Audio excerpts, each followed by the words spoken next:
This is Trend Following Radio, where great thinking comes alive. Nobel Prize winners, legendary traders, best-selling authors, and the pros that know what drive us irrational human beings. I am your host, Michael Covel. Not filtered, raw, honest. That's my passion.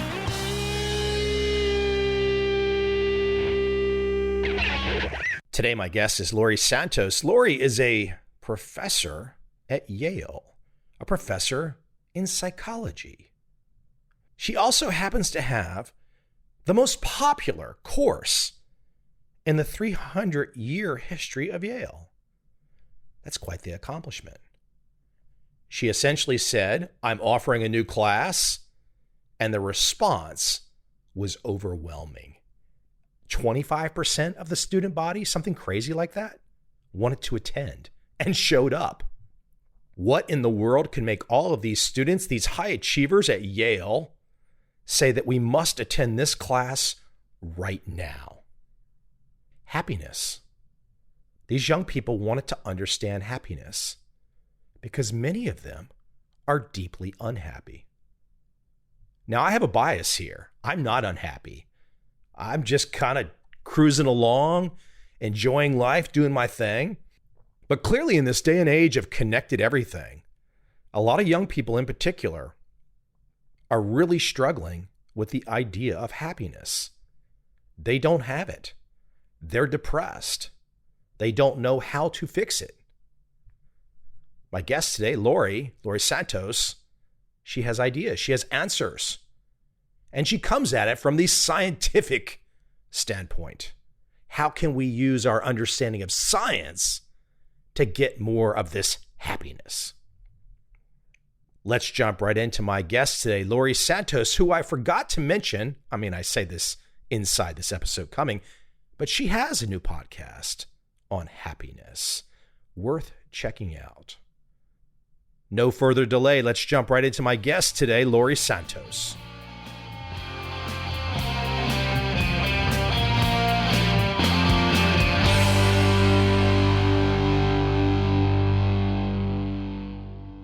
Yale has been around for a long time, a really long time. I have a sneaky suspicion that if a professor at Yale is saying that she has the most popular course in the last 300 years, and it's not true, there would be a lot of blowback. And you do happen to have this course. At least I claim that. Well, I don't know. I think if you claim it and you can't back it up, you might get some folks that are kind of, throwing some eggs at you or something. Before we get to the course, I want to start with the transition because I can recall some of our conversation a few years back. But what was the transition that led you to creating the course? I want to get into the reaction and the content and everything, but what was going on that led you to this place to say, let's create this course? Because you had no idea it was going to become so popular. It blindsided me just like it blindsided everyone else. Yeah, I think the last time we talked, I was doing lots of work on animal cognition and cognitive biases. It's still my day job. The transition was that I took on a new role at Yale. I became one of their heads of college. Yale's kind of like a strange school like Hogwarts or Oxford or Cambridge, where it has these kind of colleges within Yale College, kind of like Gryffindor, Slytherin sort of deal. I became head of what's called Silliman College, one of the residential colleges here. In that role, instead of just being a professor at the front of the classroom, I became resident of these student dorms. Like I actually live on campus with students. I'm kind of their faculty advisor. That meant that I just was participating in student life in a completely different way than I had been when I was a professor. Like I'm seeing students in the trenches. I eat with them in the dining halls. I kind of see them in the dorms and in the courtyard. It was in that role that I started to really worry about what I was seeing. I was seeing this so-called mental health crisis up close and personal. I would see students who were having panic attacks because they were worried about their grades and whether they would get into med school. I was seeing students who, by the end of their junior year, are already starting to worry about what they want to do after they graduate, and they're completely anxious to the point that they can't function over the summer. I was seeing just students who were more depressed and more anxious and more overwhelmed than I remember feeling. This was just kind of a shock to me, and especially a shock because this was my community now. I was kind of part of this group and really cared about these students and just kind of hated seeing them in this way. I decided to do something about it. I'm a psychologist, so I'm like, what can psychologists do to deal with this? Well, I could teach a class. I could teach them about all this work on the science of happiness And in some ways, how we're biased in the ways we go about feeling better and achieving our own well-being. I thought, I'll just package this all together and turn it into a course. I figured probably 30 or 40 students would take it because that's typical for a first-time Yale class. But I think I kind of struck a nerve. And that was where everything got a little bit surreal. I don't bring this up to be controversial, and if I'm completely mistaken about the school, you can kick me in the rear end. I don't think I am. I do recall a situation in the last handful of years where perhaps a counselor of some sort at Yale was in a debate, a disagreement with students outside in a courtyard. Pretty controversial. That really wasn't the point. But I remember thinking, regardless of the issue, I remember thinking, wow, those students are really on edge. A lot is made of kind of snowflake culture. And I think that particular incident is a special one in lots of respects. I think what's being left out of this conversation about snowflakes and all these things is what students are going through on the ground. And if you look at the national statistics, we really are in a true crisis. So the last National College Health Report came out in 2018, which is nationally, right? This is not just Yale students or elite students. This National College Health Report reported that over 40% of college students report being too depressed to function. Over 2/3 say that they're overwhelmingly anxious a lot of the time.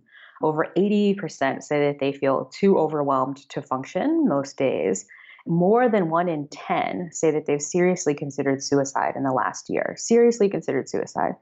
This is kind of crazy. I mean, if you look at the statistics, we have twice the number of extremely depressed students than we did just 10 years ago. So this is not just a couple students who are kind of feeling overwhelmed. This is really a whole campuses where students are just in really serious psychological distress. I think that kind of part of the conversation is getting missed. But yeah, it feels like we're just in a different climate in terms of psychological health on college campuses right now. So you sit down, you obviously very experienced researcher, psychologist, you do the heavy lifting, you set this course in motion, you then offer it.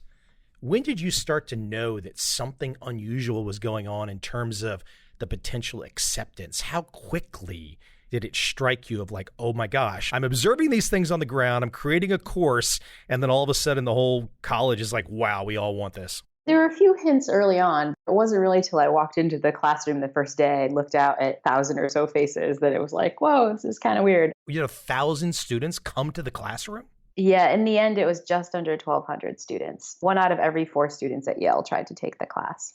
That was a lot. But the first hint that something was weird, this was before we had any inklings, back when I thought it would be 40 students, was when I submitted the class to the kind of Yale powers that be. There's sort of a committee that reviews classes on campus.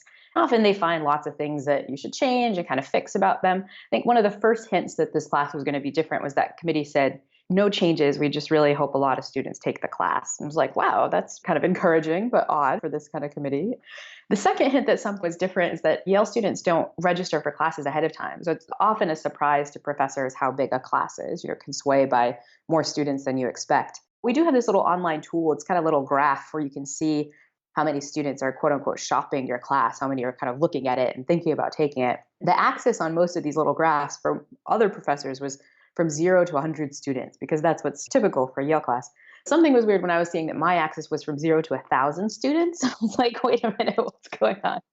The first time I taught the class, first lecture, we had over 800 students. We had to teach it in a university chapel. Then about 400 more students showed up, and then we had to teach the class in a university concert hall. I was going to ask where you ended up teaching, and I was figuring, well, this can't be a normal class size for a classroom. You're standing there, and you now get this fun opportunity to be in front of 1,000 people. And I can say I actually relate to that. I was in front of 1,000 Chinese investors once speaking to them. And it's quite an amazing energy feel when it becomes that many people. What was the first thing you said? Well, it was kind of welcome to psychology and the good life, which is the name of the course. I think I joked something about like, it's great to see as many of you as are here. It was completely surreal. I mean, I planned this class to have an impact, but I just didn't realize the impact it was going to have.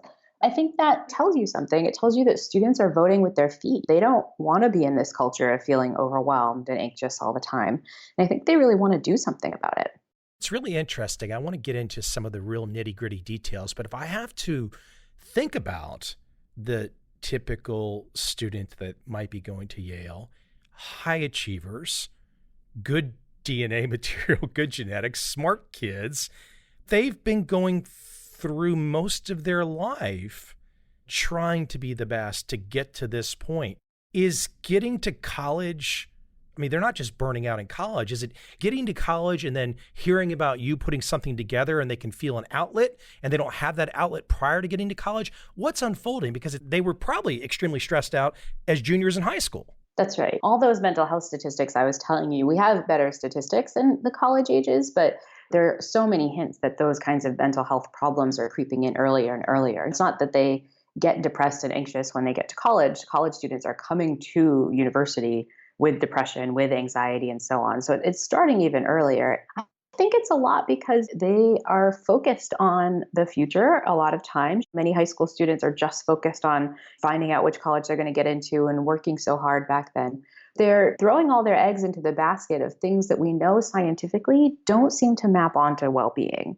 So they're trying to achieve higher grades. We know from some research that suggests that grades aren't correlated with happiness in the way we think. If anything, it seems like they're inversely correlated with happiness. In other words, students who get the best grades show the lowest levels of well-being. They're really future-oriented on their salary, so they can get out and get an incredibly high-paying job. Well, turns out that money isn't related to happiness in the way we think, and achievements and accolades aren't related to happiness in the way we think. And so they're kind of going full force, kind of trying to get access to things that they think are going to improve their well-being. They're just going about it the wrong way. And here you are at one of the most famous colleges, and you're essentially having to lead people down a trail to where so many of the things that we set up in our society today, getting the degree, getting the job, getting this, getting that, is just not it. That's got to be a weird feeling for you too, because you are in the system, so to speak, telling kids that many aspects of the system are not so good. Yeah, it felt very subversive. But at the same time, it was ironic in terms of how much I had to be part of that system. I had to give students grades, for example. Like, I know that grades, first of all, don't increase students' well-being, and if anything, are reducing it. But I had to use the one thing that I knew would make them feel miserable, right? That I knew would make them stressed. And there's lots of evidence suggesting that a focus on grades make you cheat more and so on. It's like, here I am teaching them about these studies, and I have to include the one thing that's going to make them feel awful. That was really tricky to figure out. I think if I had just taught these lectures outside the scope of a typical classroom without grades and so on, we wouldn't have gotten so many students taking the class. In some ways, to fix the system, you kind of have to be part of the system to have it work. That's a great point. If you were just a regular professor, not very well known, and you put a free class up on YouTube, how many people would attend? Would there be that much excitement to attend? Exactly. But the crazy thing was, now that we had this class, is the next kind of step in the surrealness was just that people started to notice. About 2 weeks in, we had a New York Times article about the class that came out. After that, at every lecture, I had a major national, international press organization filming me while I was teaching the class.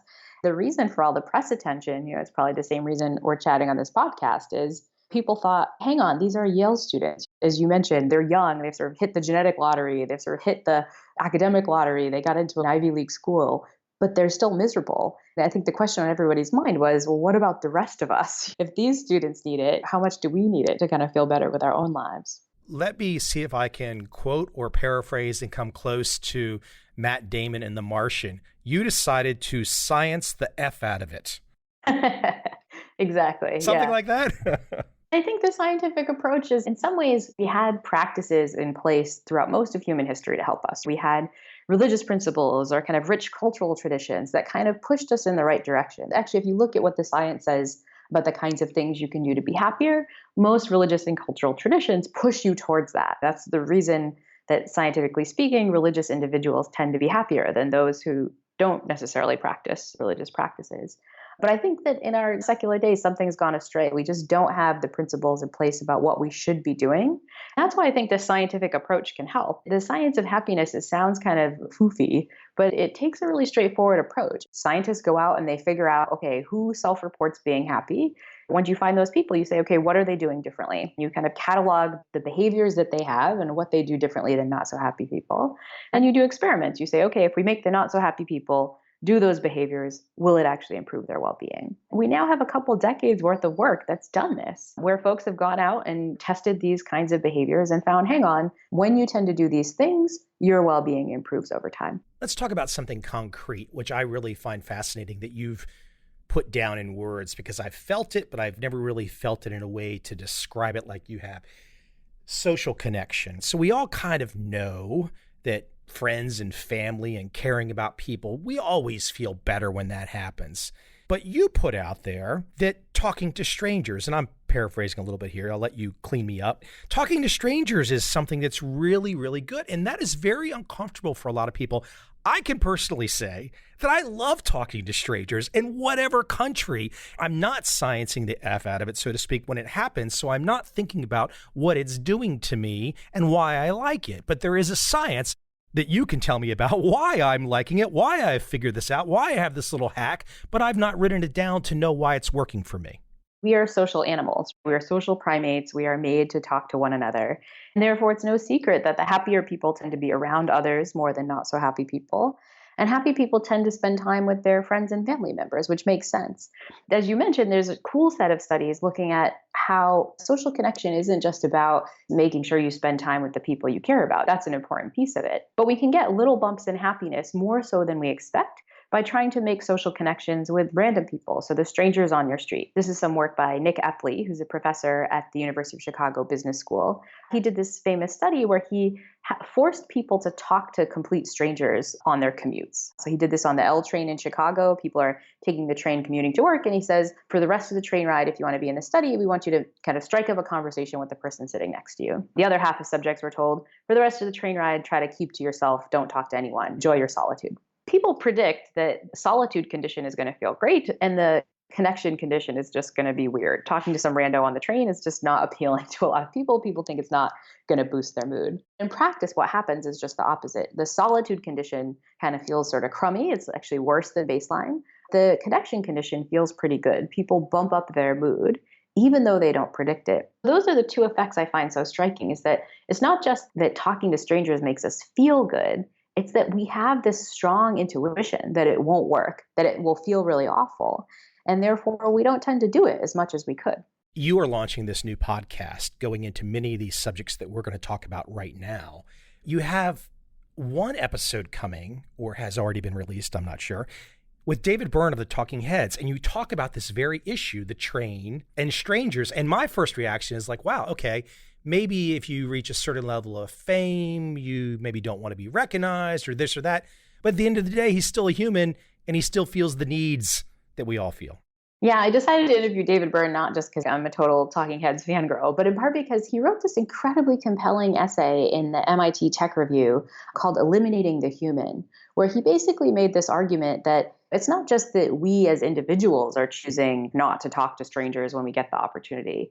There's a whole technology world and a whole movement that's basically trying to remove the human out of all kinds of things. He talked about in the domain of music, where nowadays it's not like I get my music recommendations from talking to a friend. It's just the algorithm that Spotify tells me, hey, listen to this thing next, you'll really like it.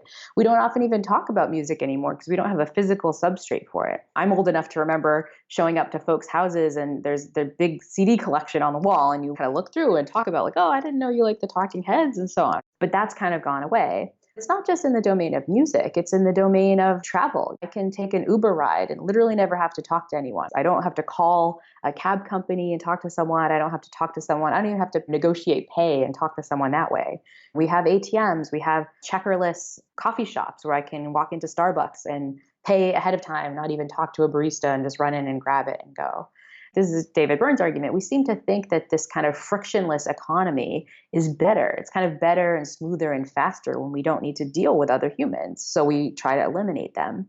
David Byrne's question was, at what cost? And if you take this research seriously, the cost might be a fundamental one. It might be a cost to our happiness in ways we don't even predict. Let me keep it at where Byrne is going for a second, and let me see if I can get you to connect some dots. I guess roughly guessing we're in the same age bracket. So growing up in the 80s, so to speak, or early 90s, whatnot, guys that were coding, okay, kind of nerdy characters, and that's okay, that's great.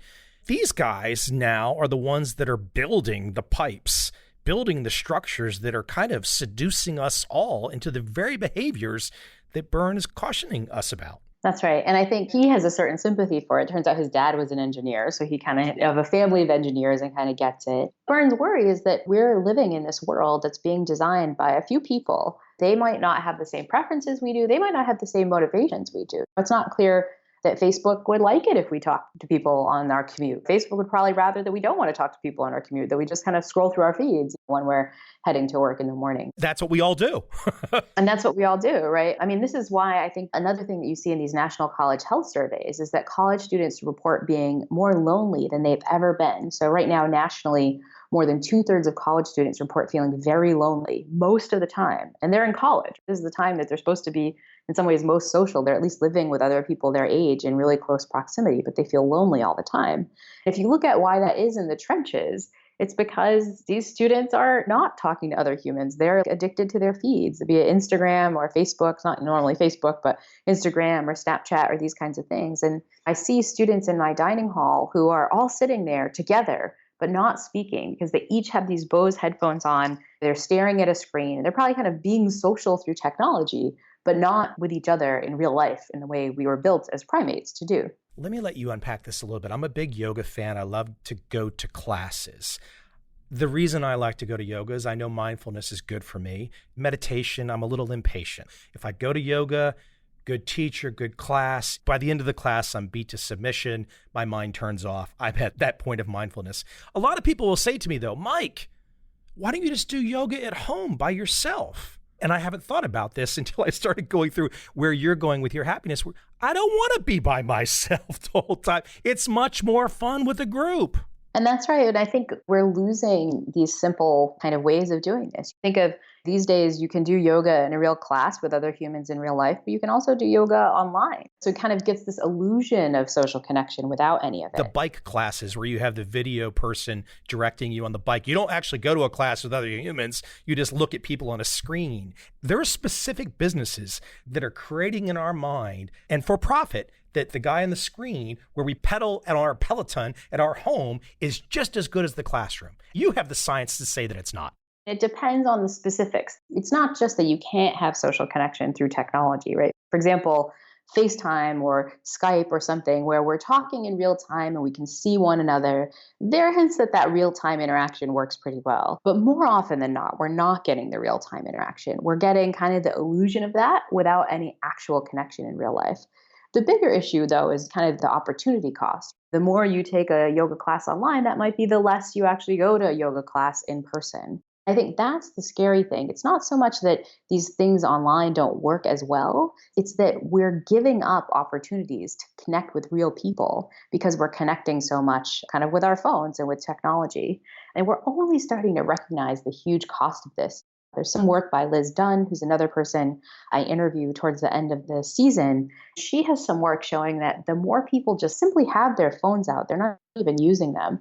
The more you have your phone out, the less you smile at other people, the less you show enjoyment and mindfulness of the activities that are around you. And I think this part is critical. We don't know how much we're losing by focusing on technology as much as we do. I spent most of my first 40 years in the suburbs. The last decade I've spent in big cities. I will never go backwards. And again, your work is reminding me why. It's because it gives me constant interaction. You don't have that in the suburbs. In the suburbs, you go to a house, maybe you see your family, maybe you see your neighbors. It's a very limited window of people and that freshness of new faces, that freshness of new voices. So that's even before the internet. Maybe our suburbs were setting in motion some of this isolation that we're all feeling. I think the problem is that we have these strong intuitions. And that's kind of one of the big points of the Happiness Lab, this new podcast I'm launching. It's that we have strong intuitions about the kinds of things that will make us happy. It's just that those intuitions are wrong. When people decide not to talk to someone on their train or when people move out to the suburbs, they often have done the calculus. They're like, is that going to make me happy? And people think, a huge house, a lot of space, be myself, not be bothered by anybody, that will make me happy. It just turns out that a lot of those predictions are wrong and we don't realize it. Let me take it back to the young people for a second. I want to really understand a little bit more in depth. When we're hearing this number, I think you said 40%, so many young people so depressed they can't function. Now, I can't relate to that. I really can't relate to it. I'm not saying something bad about it. I'm just saying I can't reach my arms around it. What does that mean exactly? What is happening to them? What is going on in their minds that is causing them to not be able to function? I mean, I think the honest answer, what the cause of this mental health crisis is the answer is we just don't know yet. What we know is it's increasing incredibly steadily. On rates of depression, since 2009, the rates of depression in young people have doubled. Double the number of young people are in serious psychological distress in less than 10 years, or about 10 years. It's skyrocketing. We just don't entirely know what the cause is. I mean, I think a lot of people will point fingers at technology, and we've just seen some causal reasons why that might be the case, but that can't be the whole reason. I think a lot of it kind of gets back to what we were talking about before, this idea of what students have to give up to kind of be on this fast pace, got to go to college, got to get in. I think things like the college admission scandal really show us how much people are willing to give up to kind of get into these elite schools. What they're giving up, oftentimes, their opportunity cost is all the good stuff. It's being social. It's taking time to be mindful. It's taking time to enjoy the journey. Like, this is often what they're losing. Those things, the science suggests, really are the keys to happiness. So students are kind of working incredibly hard towards something that's not going to make them feel good. And they're doing that at the opportunity cost of behaviors and things in their lives that really will improve their well-being. You're a scientist. I don't want you to just speculate or guess, but work with me and let me know if you've seen research that goes in this direction. I would hypothesize that with this constant connection, the launch of the Kardashian mindset, that envy, even if it's subconsciously, envy has to be driving us in some way. Not necessarily a bad envy, like it gets in your head of like, man, that person's got that. I want to maybe get that, or you're conditioned to think you want that. And then getting from that point A to that point B just seems insurmountable. We know that as a species, we are incredibly subject to social comparison. Not just as a species, it's actually something you can see in monkeys too. Monkeys get mad when they see another monkey with food that's better than them. It's just kind of not just part of human nature, but part of primate nature. I think if you think about human history, yeah, you might feel a little envy for the people who are around you sometimes.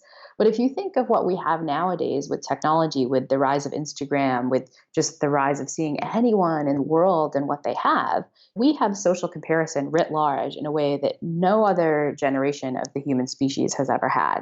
Usually when I take a vacation, I'm just enjoying my vacation. Maybe I might see somebody else's vacation pictures, physical pictures that somebody prints out later. That was it. But these days, from being at a party to kind of seeing someone's vacation to knowing about someone's grades or knowing about the fun that someone's having, these students are constantly bombarded with the curated version of awesome lives that other people put on the web. All that we know about human nature suggests that that's going to affect us. We can't control the kind of other reference points, these other comparison points we have out there. They affect us without us realizing it. There's lots of subtle ways they can do that. The main way they do that is to make us kind of feel crummy. We feel like we're missing out on something. That's why so many of my college students today talk about FOMO, this idea of a fear of missing out. They're missing out because there's some other comparison point that they're envious of that's making them feel bad about themselves.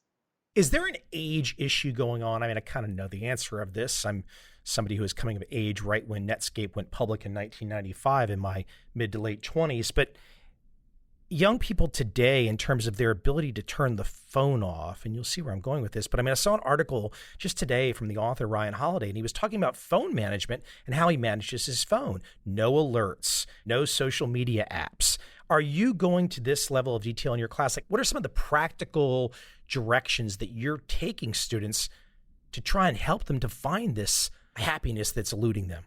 Yeah, well, we really talk in the class about things like attentional hygiene, this idea that we don't notice what's stealing our attention away until our attention's already been stolen. This is why it's not even just being on social media makes you less social and makes you smile less often. It's literally physically having your phone around makes you smile less often because it's kind of stealing our attention away. So we talk about tips for reducing the amount that you have your phone near you or reducing the temptation to go on things like social media by at least, say, deleting the app on the phone, making it a little trickier for you to get on there. But we give students lots of other habits to kind of improve their well-being. I basically treated it almost like a homework assignment, where I gave students what I joked as rewirements, kind of like course requirements, but they're rewirements to rewire students' happiness. Every week, students were assigned to do something. from taking time to give up social media to taking time for social connection to doing nice things to others, taking time to be mindful. I even prescribed them a homework assignment to sleep 6 to 8 hours a night. It turns out that sleeping is actually a powerful antidepressant. You can get as much of a bang for your buck with, say, Zoloft as you do with kind of getting a good night's sleep. People don't realize that. So the goal was to kind of give them homework where students would put these habits into practice and kind of see if they worked well. You make an interesting point there as you bring up Zoloft, and I know something like Adderall is also highly used across college campuses. I always revolted when I was in college. People used to say, stay up all night and study. I never did it once. I always felt like if I do that, I'm going to be stupid. I'm not going to know anything. What is your feeling about the use of substances, whatever substance it might be, in terms of the chase for happiness? I would think that we can all pretty much agree that anything that gets past either nothing or very slight moderation usually doesn't lead to any really definite happiness. It kind of depends what you mean. There are medications that are incredibly helpful for people who are dealing with psychological distress. Things like schizophrenia medications or bipolar. These are cases where people are in such serious psychological distress that those kinds of medicines can really help. For a lot of us, the medicine that helps isn't necessarily something that you can buy in a pill form. It's often our own behaviors. When you look at it, are you really taking time to talk to another human? Or have you been inside all day? Have you moved your body? Have you exercised at all? Have you been spinning in your thoughts? Or have you been taking time to be mindful, either through things like meditation or just taking a mindful breath? There are things that we can do in our daily life to improve things, go beyond taking a pill. That said, I think what we need is more research on kind of what works and what doesn't work. There's kind of a growing body of research right now on unusual kind of pill enhancements, things like psilocybin and psychoactives and stuff. And I think the jury's still out on how well that stuff works. Until we know more, my guess is that for many of us, the best kind of thing you can do is to focus on ways that you can change your behavior so that you can feel a little bit better. And the good news is it doesn't take that much time. Think of the social connection we were just talking about, like a quick 10-minute conversation with somebody at the coffee shop. That's not a tremendous amount of time. The research shows it can really bump up your positive mood more than you expect. Honestly, this could be the reason I like doing this podcast. Hopefully you'll find the same reason for addiction is because maybe it just makes you happy to talk to interesting people and engage. No, it totally does. I've noticed this both with my podcast. I've noticed this being in this residential college where every time I walk out of my door, I see students and kind of have quick chats with them. These are the things that boost your mood more than you expect, but you still don't change your intuition about it. I mean, I had this just last night. My husband had a department party that he wanted me to go to. And I was like, oh, it's Sunday night. I don't really feel like going out. And he was like, come out, you'll feel better. And I was like, I'm just, not in a great mood. But then he convinced me to go. And while I was there, I was like, wait a minute. Of course, just talking to random people and just kind of making connection makes you feel good, but much more than you expect, which is key. Another thing that the research shows is that that's true no matter your personality type. Nick Epley, in his work on commuters, tested people's personality variables, whether they were self-proclaimed introverts or extroverts. What he finds is that introverts get as much benefit out of social connection as the extroverts do. It's just that their prediction is that it's going to be much, much worse than what the extroverts predict. What's different about introverts isn't the amount of joy that they'll get out of actually connecting with another person. It's what they predict about that amount of joy, which is kind of interesting. I measure introverted for sure, 100%, even though I can stand up in front of an audience and speak. But to add to this point, though, where you're going, travel. I find travel every time I'm like, I want to go, but then you're like, oh, it's going to take some effort. But every time it happens, something nice happens that you couldn't expect that makes you happy. I'll give an example to you, a great example I saw years back. The gentleman who started Fiji Water, a guy named David Gilmore, came from a wealthy family. And his father said to him when he was young, listen, I'm going to give you some money. You can start a business, or I'm going to give you some money and you can travel. He goes, here's the deal. If I give you the money to travel, if I find out that you are traveling with anybody, if you're not solo, I'm cutting it off. And the father knew that if the son went solo, he'd be forced to talk to people. And if he went with a bunch of friends, he would just talk with his friends. He'd go to Paris and just talk with his 3 American friends in Paris and would not be forced to speak with strangers. It's such an interesting hack that the father gave the son. I love that idea of the hack because that's really what I'm prescribing to my students. Like, your intuitions are wrong. Your natural tendency is going to be to do something that the science suggests isn't going to boost your mood. So what can you do to kind of push yourself in the right way? We don't all have a wealthy father who's like, you're not going to get your millions if you don't talk to people, right? But we can put into effect our own hacks to try to move our behavior in the right direction. Leave your headphones at home so that you're not tempted to just throw on some music and you'd actually want to talk to somebody because you're a little bit bored. Leave your phone kind of off so it takes a little bit more work to turn it on. Reduce the barrier to kind of talking to somebody more easily. These are all things we can put into effect in our own lives in a way that will let us make more social connection and therefore lead to a little bit more well-being. Let me let you give a path, a direction, understanding of where you're going on your podcast.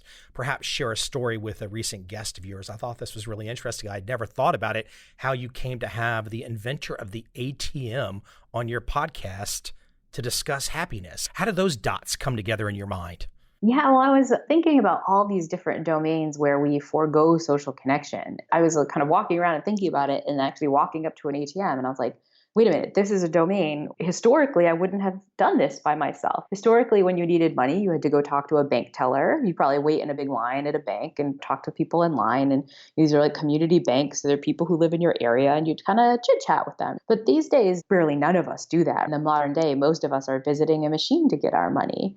I thought, well, where did this come from? How did this come to pass? So it kind of got me thinking more about the history of this and like who was the person who came up with this. And it turns out that the inventor of the ATM is a 90-year-old guy called Don Wetzel who lives in Texas. He's this wonderful kind of grandfatherly Texan guy. What's most striking about his story, and not to give too much away of the podcast, but what's most striking about his story is that he has people around him who kind of get that this invention might not have done the thing that he wanted. So much so because his wife has actually never used an ATM. His wife is another 90-year-old Texan woman, Eleanor Wetzel, and she's chosen not to use the ATM because she thinks she's foregoing something important with the connection with the teller. This podcast episode is kind of taking us on this path of like, well, sort of who's right? And I think the research is showing that sometimes, yes, of course, ATMs make us more efficient. They probably saved us tons of time, which is good. But we might be losing something critical in the social component that if we're not filling that up somewhere else is really a problem. I want to take you back to your class. So we have all these students that are showing up, 1,200 plus. And they're not going to all do the advice. They're not going to all do the hacks. I mean, just bell curve 101. They're not going to all go there. But they're all excited to come there. They know something's wrong instinctively. As a young person, they know something's wrong, so they get there. Are you finding, I'm sure you've seen some eyes glaze over. I'm sure you've seen some eyes that are like, oh my gosh, I can change that. Oh my gosh, thank you. And they feel so nice about it. How are you interpreting the reaction inside the classroom? Are people just coming, some just coming and their friends say to go, some are obviously coming because they really want it. What's the current, what's the undercurrent taking place in the room? What we wanted to do, but kind of didn't get our act together to do, was to take really careful scientific data on whether the class helped people, kind of pre and post assessments of people well-being before and after, which was all the intent. And we really wanted to do that. But then the logistics of this class of 1,200 people in a concert hall and all this stuff, we kind of didn't get our act together in time. All we have are kind of anecdotal reactions of what happened with students. I can tell you anecdotally, at least the students who reach out to me, and the class really helped them, right? It taught them like practical strategies that they can use to feel better. We've followed up on the live class that we taught at Yale, in part because we got all this press and heard all these people who were like, share what you're telling these Yale students. We really want to know. So in addition to the podcast, we've also put the class online for free on Coursera.org. And all your listeners could sign up for that in addition to listening to the podcast. There we've been able to take more careful data. And what we're finding is that people on the online class are kind of bumping up their well-being by a whole point on these standard measures of well-being, meaning they're going from kind of like, a 6 out of 10 on a happiness scale to a 7 out of 10, which is a pretty serious improvement. And I think it just shows that if you're willing to put the time in to do these different activities, if you're willing to change your behavior, you really can change how you feel in terms of like what you're actually doing in terms of boasting your happiness. If you do the right stuff, if you follow what happy people are really doing, you can actually improve your well-being, often more than you expect. I should have asked this at the very beginning of the conversation, but in terms of data, how reliable or what kind of data sets exist going back historically in terms of trying to measure happiness? I mean, I think we can probably all instinctively agree that right now is probably some of the data that you're putting out shows that we're at an unhappy time for many people. And I assume the trend has to become more unhappy. But what does it look like 50 years ago in America, for example? So we don't have a great way to measure happiness other than asking people. It'd be nice if we had a happiness thermometer, but we don't. We just have to kind of ask people. Using those self-report measures, we do have measures as far back as, say, 50 years ago. What you find is that their happiness on average, this is not necessarily young people, but kind of averaging across, it's about the same as right now, maybe a little bit higher 50 years ago. And that's really striking because if you think of all the stuff we have now with our bigger houses and more material possessions, we have all these social media gadgets and so on, it's not affecting our happiness very much. And there's a wonderful quote that I take in the podcast when I'm talking about this. And researchers who've looked at this basically say, if you look at the 50 years of affluence, of everyone getting richer in the US, or at least us having more material goods, this hasn't had an impact on our happiness one iota. If anything, people are feeling more disconnected, either at higher risk of greater psychological devastation and like real psychological distress. It's not making us as happy as we think. And so often those temporal data are used to say, hang on, all these things that we're getting, all the stuff that we're buying, all these bigger houses, it's not impacting our happiness in the way we think. If anything, we're going backwards. We're going in the wrong direction. So you sound pretty chipper. You sound pretty happy. Every presentation I've seen you in, you sound pretty okay.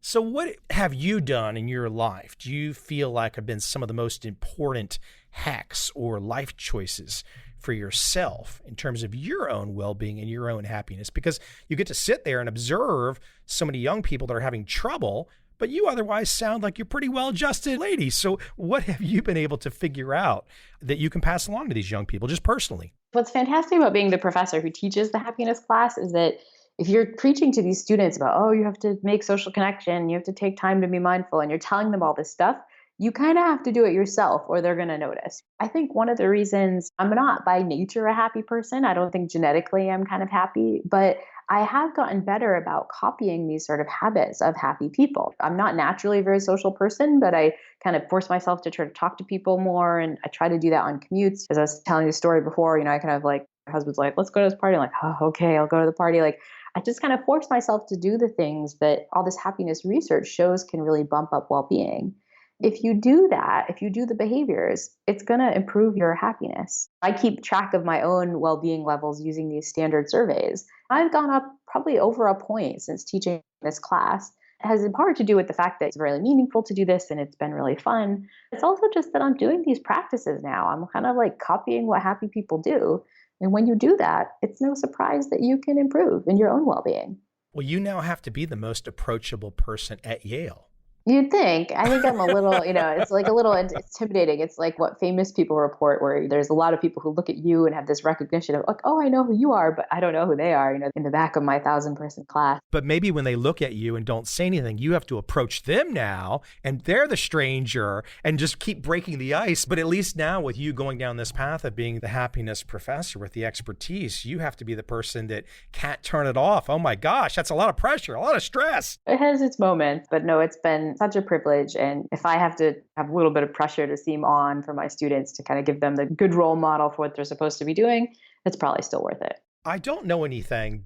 I'm just assuming there must be a book coming. I'm currently working on a book. Yeah, we wanted to get the podcast out first, in part because, as you know from doing this podcast, this is a way to reach lots of people. Not everybody feels like they're going to go to Amazon and purchase a book and sit down and read it cover to cover.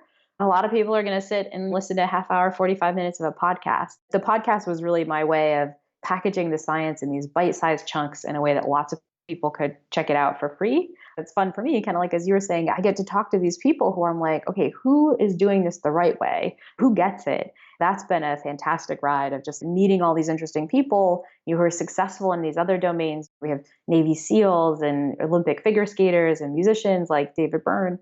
But they kind of get it. They're kind of winning the happiness lottery as well. And so it was super fun to talk to them. It's so great for guest asking, I have to say, because you get to say, I'm the happiness professor at Yale. Please talk to me about happiness.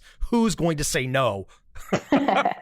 You'd be surprised. You'd be surprised. The podcast is called the Happiness Lab Podcast, correct? That's right. The Happiness Lab. And the idea there was like, happiness is something that you have to be a little scientific about. You have to actually kind of hack your own happiness and do your own experiments to see what works, kind of bringing you to your own happiness lab to improve your own well-being. Laurie, everybody can find you on your Yale page, easily found, Laurie Santos.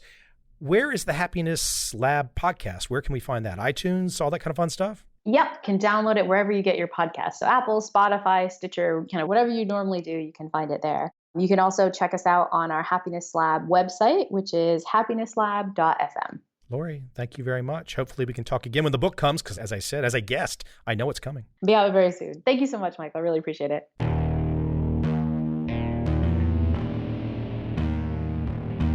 I see a time when those awake will understand how to make money in up, down, and surprise markets. Whether new trader or experienced, college student or financial advisor, protecting against a crash or just trying to make a lot of money, trend following offers everyone an answer in uncertain times. To get started immediately, send me an email, michael@covel.com. I will send you the right trend following steps to take along with my free video. But if you want to buy and hold, trust the government and trust Wall Street, this is absolutely not for you.